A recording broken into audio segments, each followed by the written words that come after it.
afternoon, and thank you for standing by. I would like to remind all parties that your lines have been placed on listen only until the question and answer portion of today's conference. At that time, if you're wishing to ask a question, please press star 1 on your touch-tone phone, and please be sure that your telephone is unmuted and clearly record your name when prompted so that your question may be introduced. Today's conference is being recorded. If you should have any objection, please disconnect at this time. It is now my pleasure to introduce your first speaker today, Ms. Linda Aberzizi, International Trade Specialist. Thank you, ma'am. You may begin. Thank you, and good afternoon.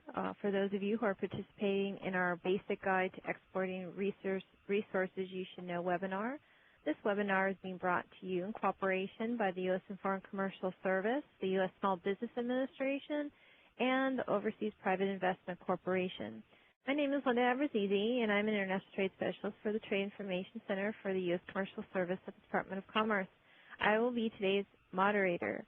Our main speakers for this webinar are Program Manager of the Trade Information Center for the U.S. Commercial Service for the U.S. Department of Commerce, Cam Shaw, Senior International Trade Specialist of Public Affairs for the Office of International Trade for the U.S. Small Business Administration, Richard Ginsberg, and Director, Corporate Development of the Small and Medium-Sized Enterprise Finance for the Overseas Private Investment Corporation, Allison Gachev. All speakers will be available at the end of this presentation to answer your specific questions, and contact information will also be provided at the end of the presentation. This webinar will provide you the basic information on export assistance available for small and mid-sized companies. This interactive webinar will help you find the right assistance for your company, including federal and state governments, industry association, and nonprofits. Examples will be provided of all small companies that have used these resources to increase their international sales and profits. Now, in order to view this webinar, we do have a few housekeeping details to make sure everyone gets the most benefit from today's webinar. You will be able to hear this presentation via your telephone and view it simultaneously via your computer. So if you are not hooked up through both, please take a moment to do this. If you are experiencing any technical difficulties, please press star 0 anytime during this presentation. We will be taking voice questions during this webinar. To ask a voice question, please press star 1 on your telephone. We also do invite you to type in questions on your screen as they occur to you during this presentation. There is a Q&A icon on the upper left-hand side of your computer screen where you can click on it and type in your questions anytime during this presentation. We will compile the questions and answer them after this webinar. We will also send you a copy of any answers to the questions that we were able to answer for today's webinar. And now I'd like to introduce live online from the Trade Information Center in Washington, D.C., Program Manager from the Trade Information Center, Cam Shaw. Cam, thank you very much. Thank you, Linda, and good afternoon, everyone on the call. Welcome to the webinar series, Basic Guide to Exporting Resources You Should Know. It is a very open topic. It was very difficult to kind of summarize in 15 minutes what we can offer. We are going to try to give you some basic leads. Of course, it will require a lot of time on your part to follow up and read more on what we are going to talk about this afternoon. I have some distinguished speakers with me this afternoon as well. And let me start with a broad objective of U.S. government agencies, which is National Export Initiative, the initiative of Obama administration to double the U.S. exports in 5 years. A very ambitious goal, and multiple government agencies are working towards achieving this goal. For all of you in attendance this afternoon, you will be happy to hear that the beginning for this initiative, the year 2010, we have definitely surpassed our goal. Our goal is to around 15% per year increase in exports. In 2010, we achieved nearly 17% increase in exports, thanks to all of you who have been working diligently to achieve this goal from the business community. In terms of what it involves, National Export Initiative involved creation of an export promotion cabinet which has the secretaries of multiple federal agencies reporting directly to the President. Also, there is an Export Promotion Council, which has top executives of private sector firms. So government and business together are working towards achieving this goal, and we are hoping that at the end of 5 years, we do achieve our goal of doubling the U.S. exports. Now, in terms of how we have done in the first year itself, additionally, our GDP in 2009, exports as a percentage of GDP was 11.4%. From there, we have jumped to 12.7% of U.S. GDP in 2010 is based on exports. Total exports, $1.83 trillion in 2010, a remarkable number for U.S. exports, and of course, we're going to try to achieve more and more with your help and all the businesses which are really trying to export. Let's move on to who is working together. There is a Central Trade Promotion Coordination Committee, which comprises of 20 different federal agencies, which is TPCC. Out of those 20 agencies, there are 7 core agencies, and I'll just name, and most people in the government, as you know, we all love acronyms, so that's how we all know each other in terms of agencies. Department of Commerce, popularly known as DOC, Overseas Private Insurance Corporation, known as OPIC, Export-Import Bank, EXIM, U.S. Trade and Development Agency, USTDA, Small Business Administration, SBA, Department of State, and Department of Agriculture, USDA. Each of these agencies have their specific goals and specific areas they are helping small and medium-sized companies. During the presentation, I have brief slides on some of the agencies, and this afternoon, representatives from SBA and OPIC also will be talking about their specific programs. So you have a lot of information available this afternoon.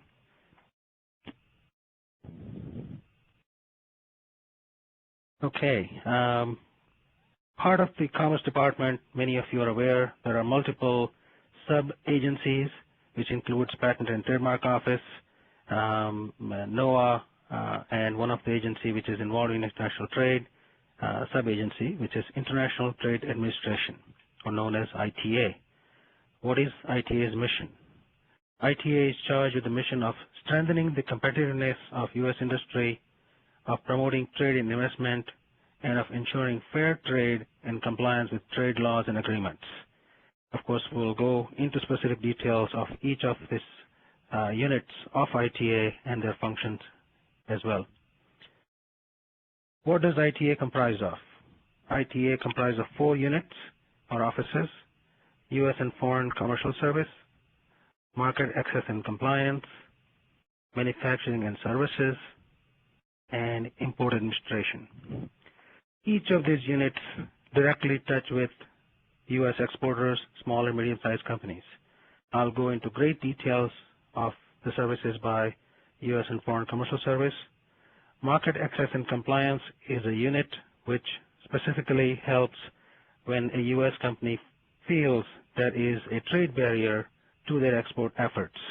There is a specific unit agency within part of Market Access and Compliance where you can report your complaints, and each complaint is individually analyzed, viewed, and worked on.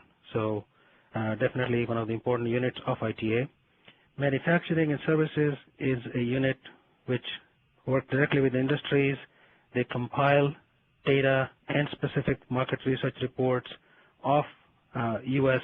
industries and their competitiveness overseas.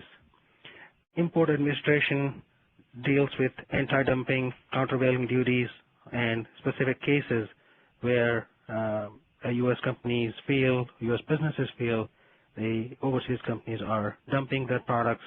That's another part of a very important function of ITA.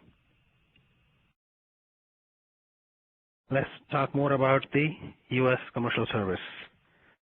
I am part of U.S. Commercial Service and happy to let you know that in year 2010, last year, U.S. and Foreign Commercial Service helped over 5,500 U.S. companies in their export efforts, products and services worldwide.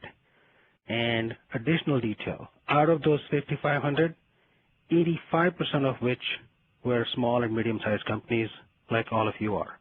Many of you are. So feel free to reach out to us. We are here to help you. What does U.S. Commercial Service do? We have a domestic network of over 100 export assistance centers across the United States, almost in every United States. So it is not too far. In certain larger states, we have multiple offices. For example, in California, we have 4 or 5 offices. Similarly, in many other states, more than 1 offices. So please reach out and look out for the specific details, which I'll show you where to look for the actual contact or how to find those domestic offices. Also, we have international offices in more than 80 countries. So no matter what your export goals are, which part of the world you're trying to export to, we would have some assistance available, and we have actually staff overseas, which comprises of a commercial officer as well as foreign service nationals who are working on specific industry sectors. So yes, there is a wide network of domestic and international offices. We are more than 1,400 professionals working to help you around the clock. Let's talk a little bit more about specifics of commercial service products.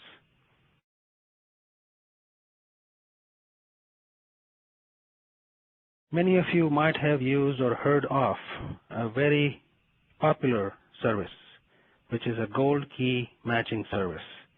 This is a service where American firms, when they are trying to visit overseas country, they may or may not know who are the right partners for them, which are the companies they should be talking to in terms of particular product or service.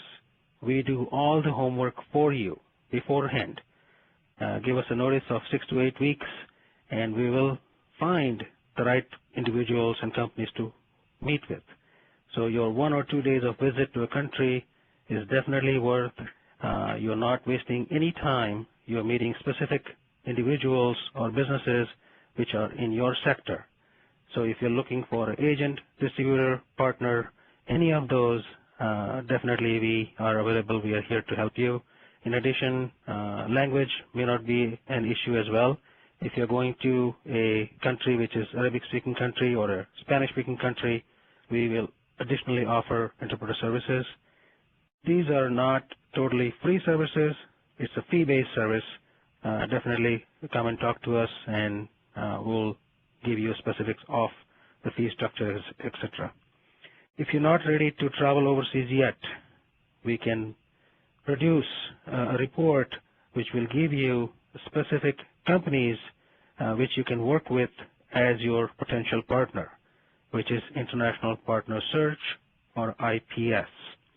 It's a very popular service again where U.S. companies would find a match, especially in terms of their product or service which they are trying to find a partner for. We also provide more details about the companies which we are producing on, the company size, sales volume, number of employees, etc. So it gives you a very clear picture of who could be potentially your partner. Again, this is a fee-based service as well. Let's go one step further. Many of the companies nowadays find a potential partner online by searching. Now, for U.S. firms, they don't know any detail of a company they found. You can definitely come to us and request an international company profile. This is basically a background check on a foreign firm. We do keep specific information on the companies because we have offices overseas. We will provide details of their business activities, financial data, and any other pertinent information which you should know. So for U.S. firms, it's again a valuable tool to know who you're dealing with before you sign up the company as an agent or distributor. You definitely want to consider doing an ICP. One step further, businesses, again, based on your product, you would not know necessarily every country in the world whether you have a potential for expanding into that market. You don't need to put a lot of resources. You can still just request a customized market research. We will produce a market study for you, for your product, in a particular market. So definitely look and discuss that with your sales or marketing professionals or officers there. One of the free publication, which some of you might have already used, which is Country Commercial Guide. It is a real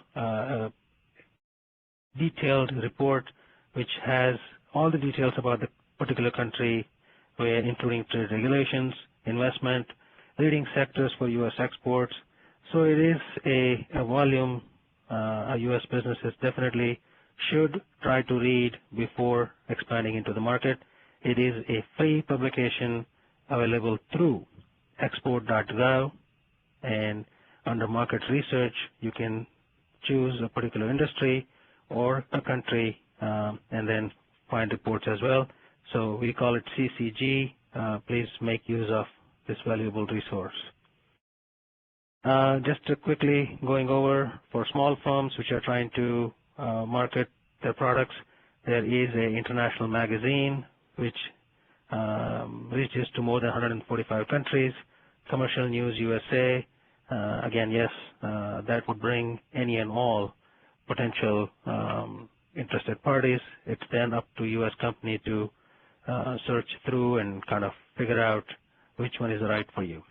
There is an additional service of promoting your product online at a foreign U.S. government website in overseas country as well, which is Fuse. Additional thing I want to definitely want to bring it to your attention. You don't necessarily have to go overseas to find a buyer. Throughout the year, international buyers come to United States.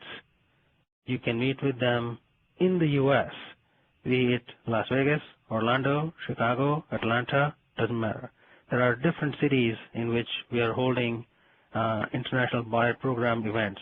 These are at a particular trade show, and our offices overseas recruit foreign buyers to attend the shows. So please make a point to consider attending a international show in the U.S. and let us know if you're interested in meeting with these buyers one-on-one. We can schedule the appointments for you for the meetings. So we are doing everything possible to connect buyers and sellers. One additional thing we do, some of you already used this service before, trade missions.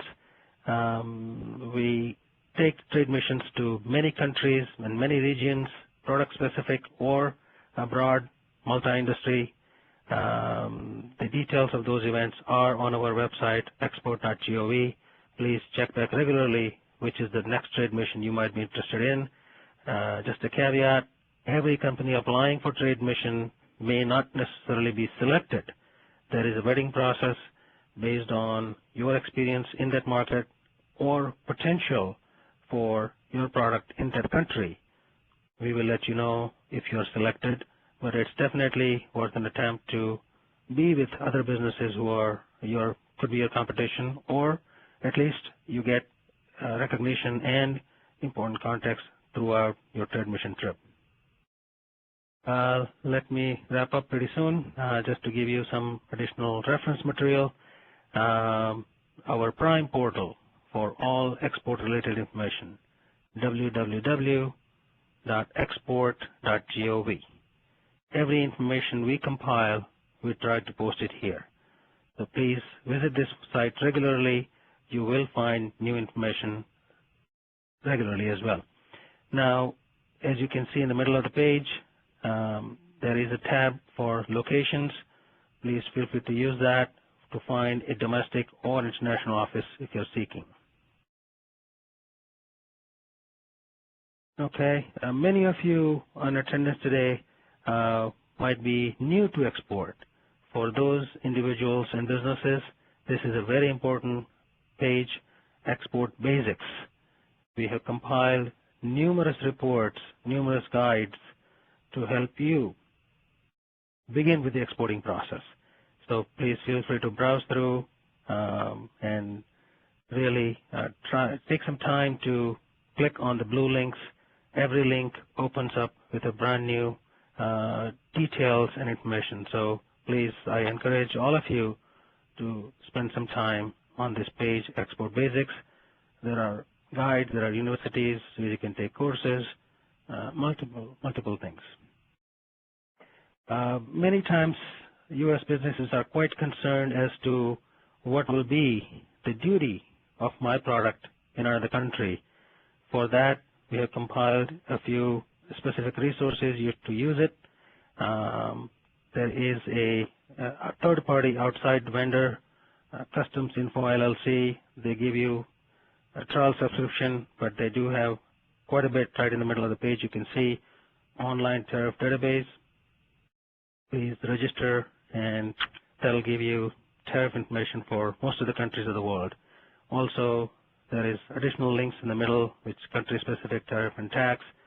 So use this page for any of your need for tariff and tax information. Thank you again for participating in today's webinar. We have conducted quite a few previous webinars, have now posted that as archived copy of those webinars on our website, export.gov, where you can find export.gov/webinars, and all of those archived webinars are definitely very tremendous amount of information we have compiled in the past, so please feel free to use those. In addition, we do have region-specific business centers. So export.gov is our prime portal. We attach suffix to it. For Middle East and North Africa, connect to export.gov/Middle East. For China-related information, export.gov/China. India-related information, export.gov/India. I'll, again, move pretty fast if I can. A couple other things which might be of interest to you. For large businesses, many times when they are competing with international tenders or projects with the foreign governments, we can definitely come and help you advocating your particular case. So definitely come to us and talk to us. There are specific forms to fill out, but you could get help from us. I mentioned earlier about the trade barriers. There is a Trade Compliance Center, part of Commerce, which compiles information about a specific trade barrier you know of or you felt. We can take each case individually and work on that to try to resolve that. If you have a specific question on intellectual property rights, again, we can counsel you on that as well. Look to us and we can talk specific about your product or service in terms of IPR. Just a few important links to remember. Most of this, as you know, ends with the GOV for government. So export.gov, that's our portal. For Small Business Administration, SBA.gov. For Export-Import Bank, exim.gov. For TDA, USTDA.gov. Then OPIC, Overseas Private Investment Corporation. State.gov has multiple country pages, specific travel warnings, so definitely look towards that as well if you're traveling. And USDA.gov for all agricultural products. Few telephone numbers to remember. For commercial export clients, 1-800-USA-TRADE. For U.S. Customs, many of the businesses and freight forwarding companies are looking for import duties and taxes for United States. Item coming into United States, definitely contact U.S. Customs at 1-877-287-8667. If you are new to exporting, you do not know your harmonized codes for your products. There is a U.S. Census Bureau has an office in Maryland, and the phone number is 1-800-549-0595. They also help you with automated export shipment filings as well. For export licensing questions, Bureau of Industry and Security, 202-482-4811. Of course, we will make this presentation available online and we'll email to you as well. So you don't necessarily have to write all this down, but these resources are available. Okay, and I just want to show you every agency has specific programs targeted or geared for small business. USTDA has a specific page how they can assist with the small businesses. Export-Import Bank also has a small business global access program. Definitely take advantage of it. I don't want to take all the time away from the other speakers, so I'll wrap up here. And definitely we are open for questions after the presentations are over. Thank you for your time, and look forward to talk to you in Q&A.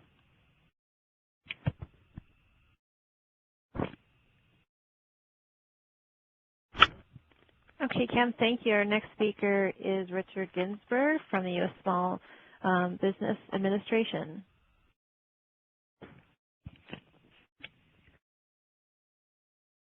Good afternoon, everyone.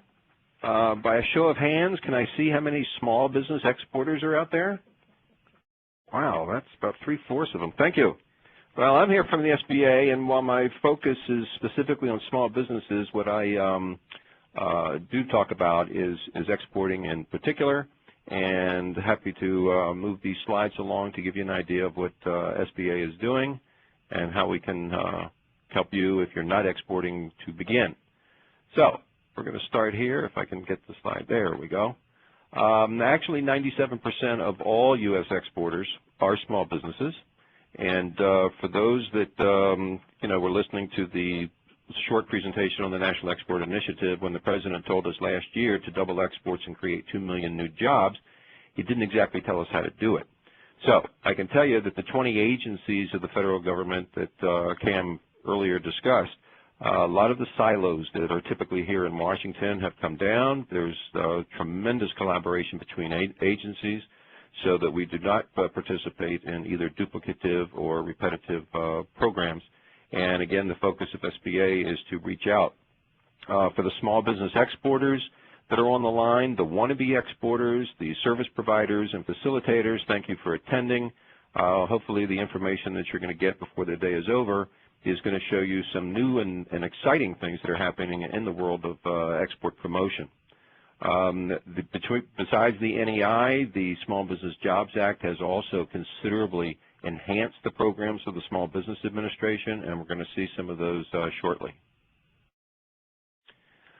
Basically, SBA, while you're working quickly to develop relationships with prospective foreign buyers, and you finally get that transaction, probably 99.9% of them are going to require export financing.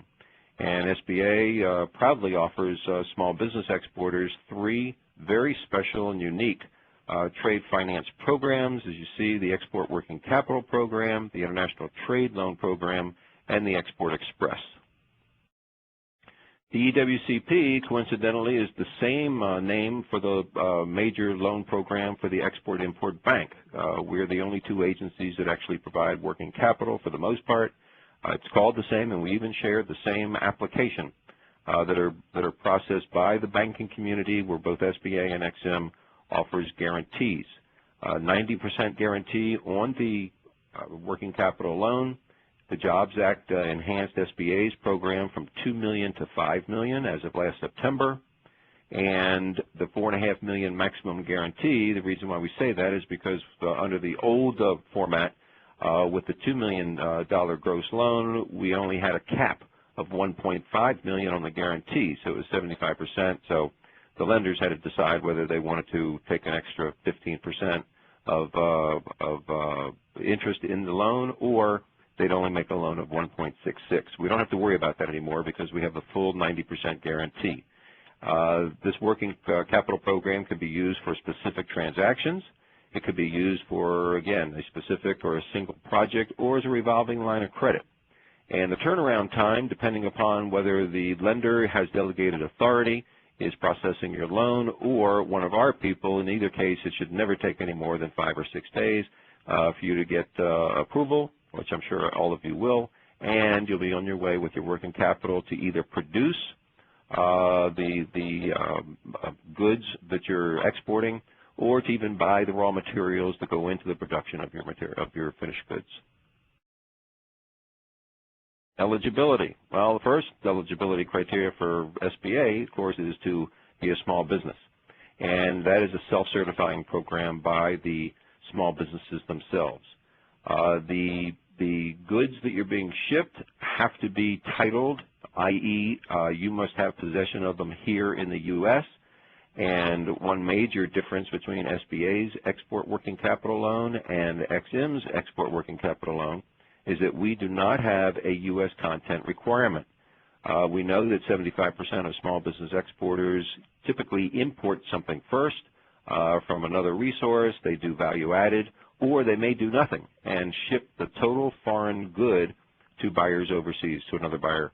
So we do not have the requirement of 51% that EXIM does, other than through if they have cases of humanitarian, that they can do that. But otherwise, the U.S. content requirement is different between SBA and EXIM. Also, the sales to military. EXIM, again, for humanitarian purposes, can only sell to military, foreign military if it is humanitarian, but SBA, in fact, can manifest export transactions for a small business to a foreign military. And the only other criteria that's particularly noteworthy is being in business for 12 months or proven expertise, and we can even waive that if there's a level of competency on the part of the U.S.-based business with foreign markets overseas.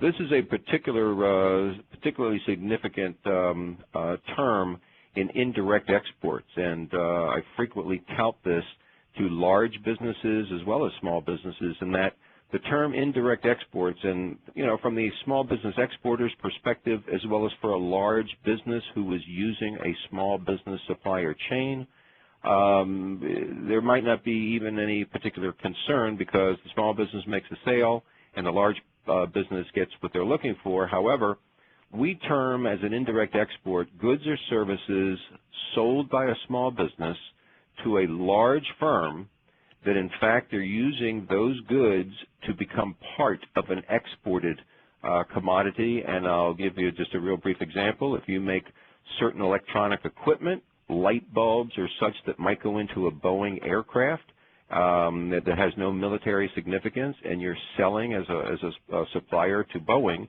when in fact the plane that you're supplying, these goods are being shipped overseas as an export, then what you're selling is considered an indirect export. The significance of this is that because we treat indirect exports much as a direct export, is that, again, when you're looking for bank financing, you would be entitled, or the lender, I should say, would be entitled to a 90% government guarantee versus a 75% on a domestic loan basis. And well, from a banking perspective, what would you think they'd rather have, a 90% or a 75% guarantee? And we're looking for ways to improve on calculating and developing the data on indirect exports versus the direct exports, which both Commerce and the Census Bureau do collect. The use of proceeds, again, to acquire or produce goods or services, and I must tell you that the service sector accounts for about a third of all U.S. exports. So if you've got an architectural firm, or a medical firm, or legal firm, or IPR firm, where you've got foreign buyers that want to buy your expertise, and you can do a lot of consulting businesses, those are also considered exports. So the EWCP can also be used for such services. It can also finance standby letters of credit and letters of credit, which is simply terms for international methods of payment. And you can see that we can take care of both pre-shipment guarantees as well as post-shipment guarantees. And finally, for those of you on the EWCP that are being wooed by foreign large businesses, foreign governments, to perform contracting on their behalf, you may often be asked to provide either a bid or a performance bond, and the working capital loan proceeds can be used, in fact, to secure those bonds. And by and large, the transaction, the EWCP, it's simply evidenced by the purchase order, the letter of credit, or the contract. And what you see here in the acceptable payment by the foreign buyer, cash in advance is certainly the exporter's preference. You'll basically tell your buyer, if you send me my $1 million for this particular order, as soon as I get it, I really swear that I will send you your goods. Well, the buyer is going to say, I got a better idea. Why don't you send me the goods, and as soon as I get it in my warehouse, I swear I'll send you your money. So neither one are particularly attractive unless you know each other extremely well. So therefore, we need the letters of credit and, export insurance. Keeping in mind that export insurance, which is a principal forte of the Ex-Im Bank, is the mitigation of risk. The insurance is the mitigation of risk for you, the exporter, and the loan guarantees that you hear us talking about, both SBA and Ex-Im, is a mitigation of risk for the lenders. Obviously, you are the indirect beneficiary of the guarantees because the arrangement with the lenders, the contract between SBA, Ex-Im, and some of the same lenders, is that they may not do the loan unless their loan is mitigated of risk through the loan guarantees. So you are the beneficiary of that process.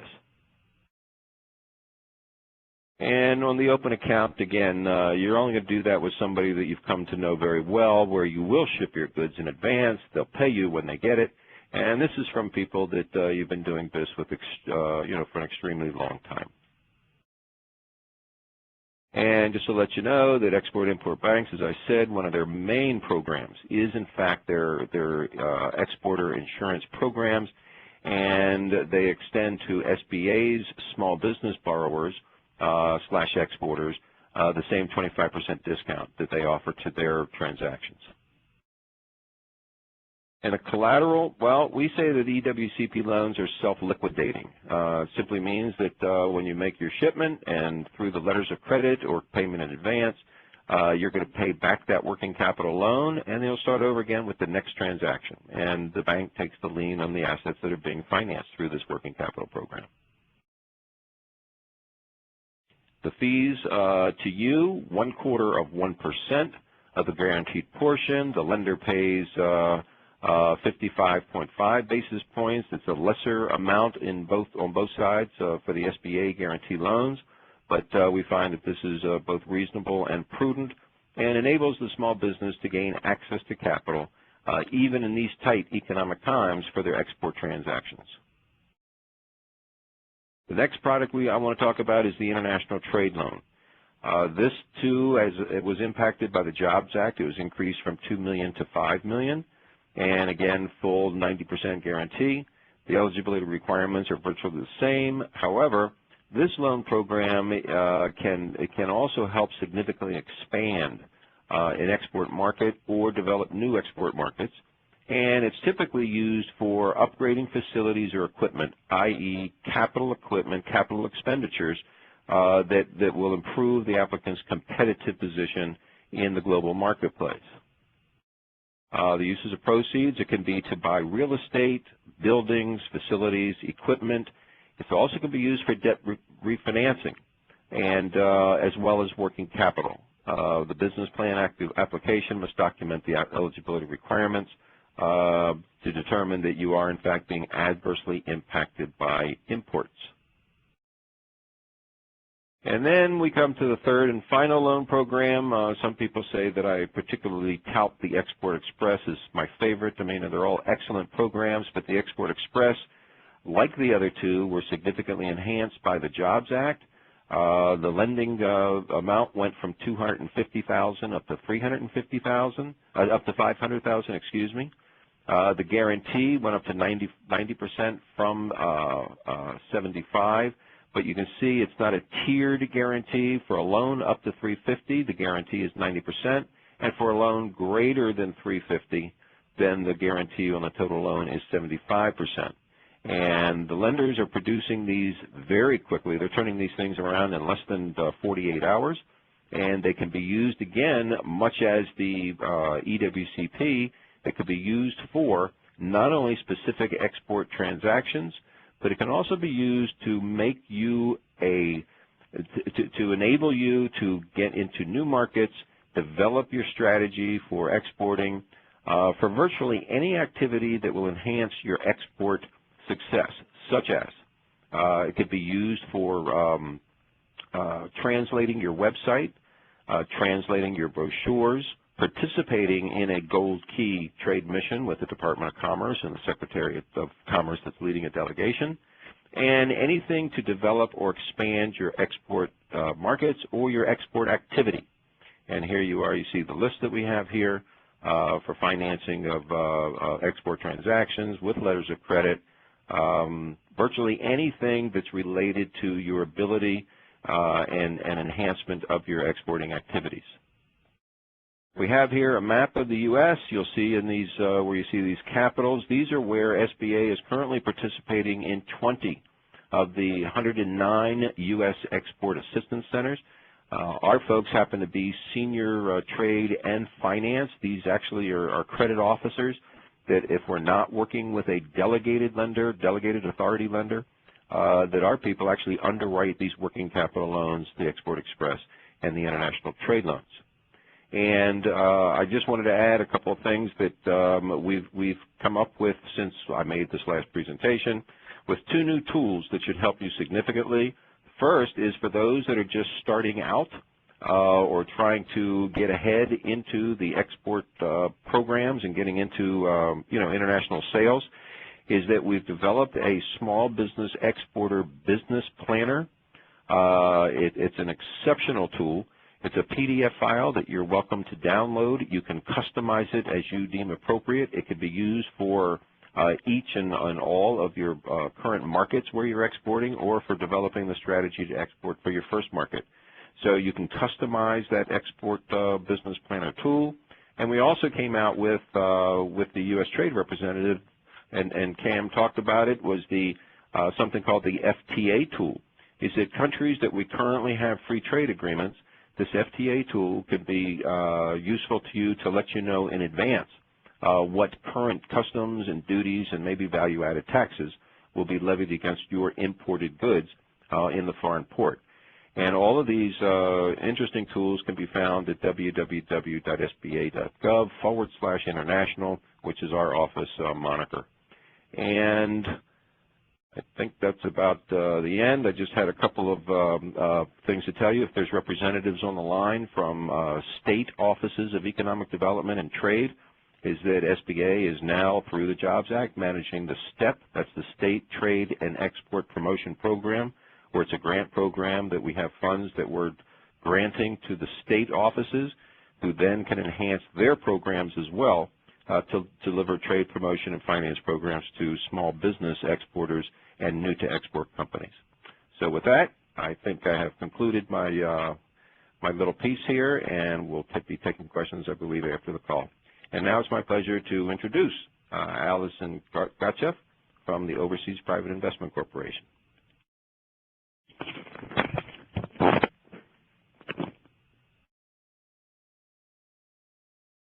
Thank you, Richard. Good afternoon, everyone. I'd like to begin by thanking the U.S. Commercial Service and, in particular, Cam Shaw for the invitation to participate. Certainly, opportunities like these webinars are so important for us as agencies to get out the information about what we do to small business owners and representatives like yourself. So you are aware of the great programs and resources that are out there that the U.S. government makes available. I am just going to give a very brief overview of our agency, the Overseas Private Investment Corporation, also known as OPIC. And I'm, of course, happy to take questions at the end of the presentation as time permits, or follow up individually by email with anyone who has questions. So OPIC, to begin, we are an independent agency of the U.S. government, despite the silly-sounding name. We have been around since 1971, so we are now celebrating our 40th year anniversary. And our mission, very simply, is to facilitate and support U.S. private investment into developing countries.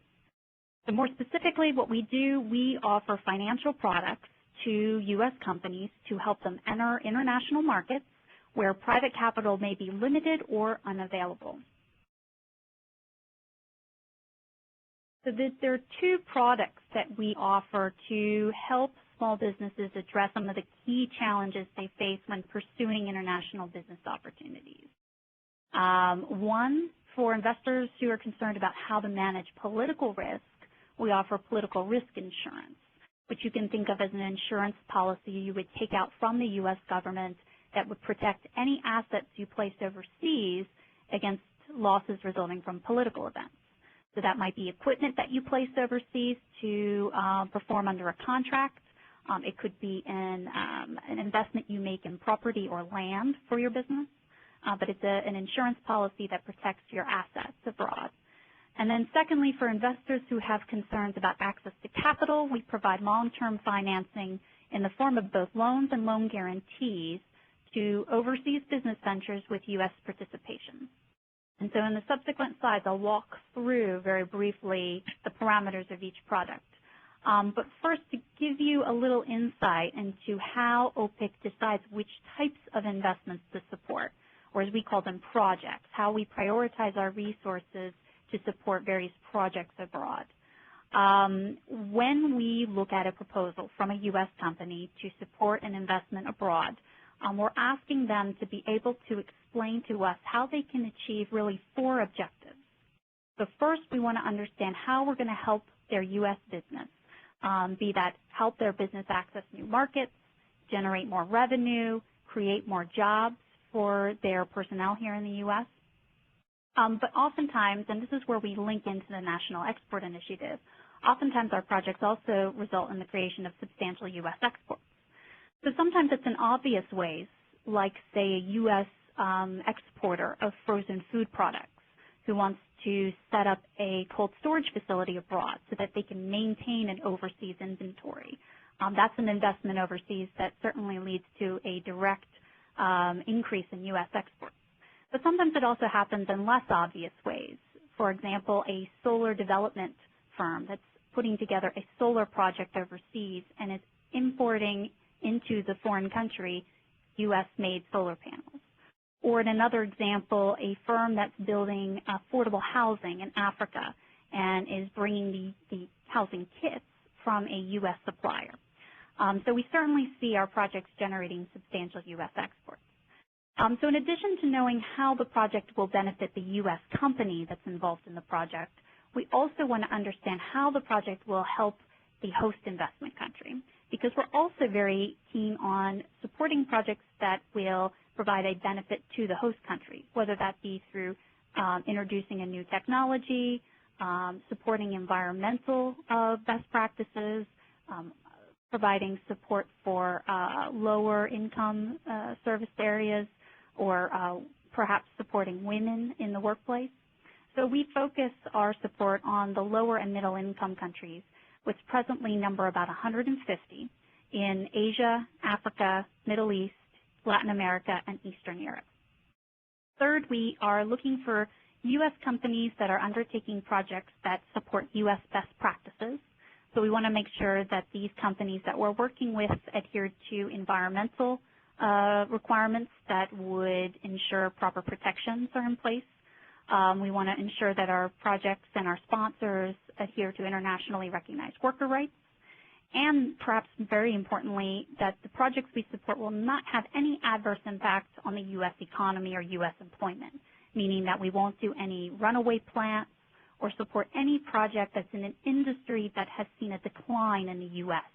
in recent years.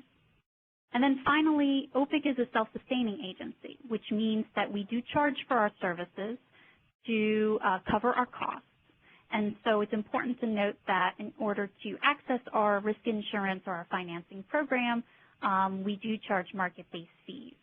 Perhaps an interesting note, given the current tough economic times we're in, not only does OPIC cover our costs, but we also generate enough income every year to return money to the U.S. Treasury, a little extra profit. So those funds then go and they pay for other programs of the U.S. government. So it's a neat little story.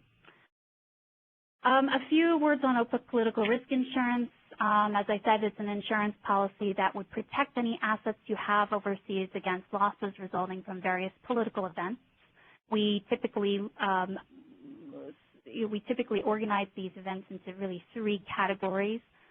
First being political violence, which would cover losses to your property or your income caused by violence undertaken for political purposes.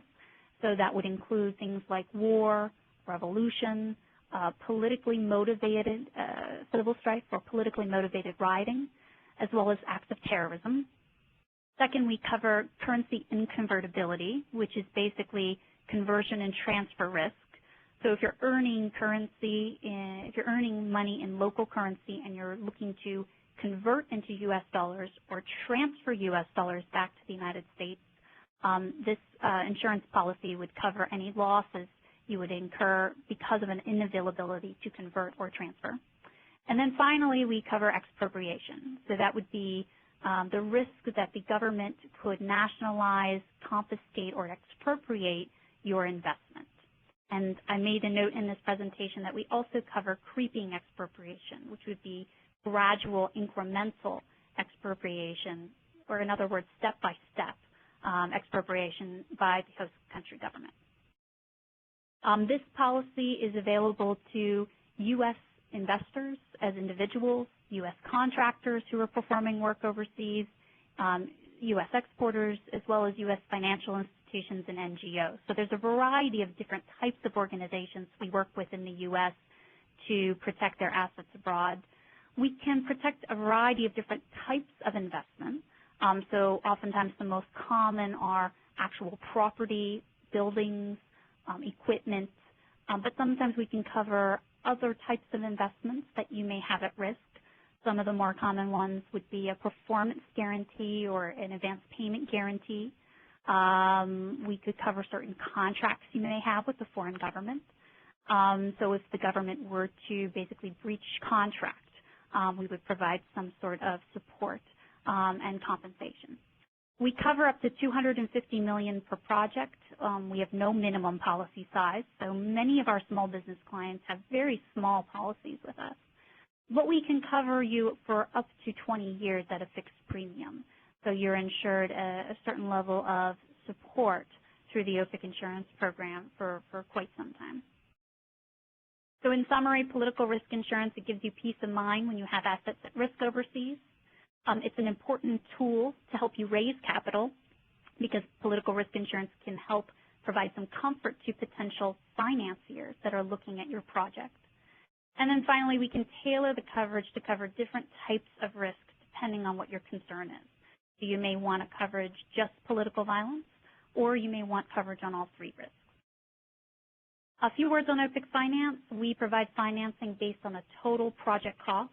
So if you're making an investment, you'll have costs to include land acquisition, construction, equipment purchase, working capital, and so on. We can provide support through either a direct loan or a loan guarantee. For U.S. small businesses, we have the authority to do a direct loan. So what that means is you do not need to go out and find a U.S. bank to lend you the money on which we would guarantee. You can apply to us directly. So that's certainly a time saver. We would be repaid through the ongoing project cash flow. So as you implement the project and you begin generating a revenue stream, we will be paid back over that time period. What we require in terms of a U.S. connection, the overseas business venture should have at least 25% ownership by a U.S. investor, be it a U.S. citizen, a U.S. permanent resident, or a U.S. company. We will finance anywhere from 50 to 75% of the project cost, which requires the sponsors to raise the remaining percentage in the form of equity. And sponsors and management must demonstrate that they have experience in the same or similar industry. We can, like our insurance policy, provide up to $250 million in support, but we can lend as small as $100,000. So that certainly enables us to support a variety of project sizes. Our tenors, like the insurance side of the house, are longer in nature. Our tenors are typically somewhere between 5 and 15 years in length to give the client ample time to begin generating cash flow. And so in summary, on the OPIC finance product, basically the product is meant to fill a niche in the capital markets of emerging countries. We're providing longer tenor loans at a fixed rate for the life of the loan. We do require significant U.S. involvement, more than simply an export or vendor relationship. We would look for an actual U.S. ownership component, at least 25%. And the sponsors must produce a viable business plan and financial model for the project. They need to demonstrate to OPIC that they have relevant experience and will be able to generate a sufficient cash flow to repay the loan. Finally, if you are looking to get some more information about OPIC, our website, opic.gov, is quite helpful. We have on the website a small business guide, which I certainly recommend you check out. It's a compilation of a variety of resources, some from OPIC, some from sister agencies like the Small Business Administration, that guide you as to how to put together a viable business proposal. If you would like to discuss the project, you're welcome to reach out to our office, and I provide the email and phone number for outreaching to OPIC. We have our online application forms accessible from the website, Form 50 for insurance, Form 115 for finance. And if you're looking for assistance in putting together a package for OPIC, the ednaccess.com website, you'll find a list of our loan originators, which are organizations that provide support to companies to help them package viable applications for OPIC and other lenders. The final slide is my contact information. As I said, I'm quite happy to speak with any of you that have an interest in either of our products or would like to learn more about what we can do to help your business. So with that, I will pass back to the moderator, and if we have time, I think all of us stand by happy to answer questions. Thank you, Allison. Yes, now we will be taking voice questions. For those of you who would like to ask a voice question, please press *1 on your telephone.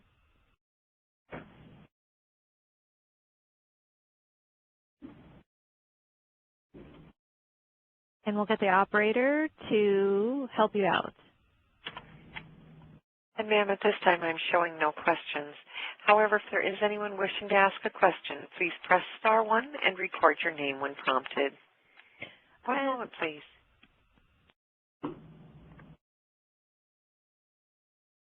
While we're waiting for a voice question, I do have a written question here from Scott Baranski. The question is, do you provide a one-page summary of all the DOC services offered to help companies move into the world of exporting? We would love to be able to hand these out to our customers and prospects on calls in our market. Excellent suggestion. This is Cam Shah from Commerce. Please let us know your email address, and we'll be happy to prepare a one-pager, which definitely you could distribute. We appreciate your help in getting the word out, and these are all agencies working together, and our services, definitely excellent suggestion. We'll work towards that and get you that one-pager within the next couple of weeks or so. And also there's been a lot of questions about copies of this presentation. Do you like a copy of the slides? What we try to do is archive these on our website, www.export.gov. Under the Watch Archive Webinar section, it's very easy to find. It's in the middle of the page. It's a bullet link where you can look at all of our webinars in the Basic Guide to Exporting webinar series. So we plan on posting this once again on our website, www.export.gov, under the Watch Archive Webinar link. And we do have one audio question at this point. That question comes from Betty. Your line is open. Okay. My question is, any advice on how to protect intellectual property when we export some products with technologies or advanced research results to Chinese market?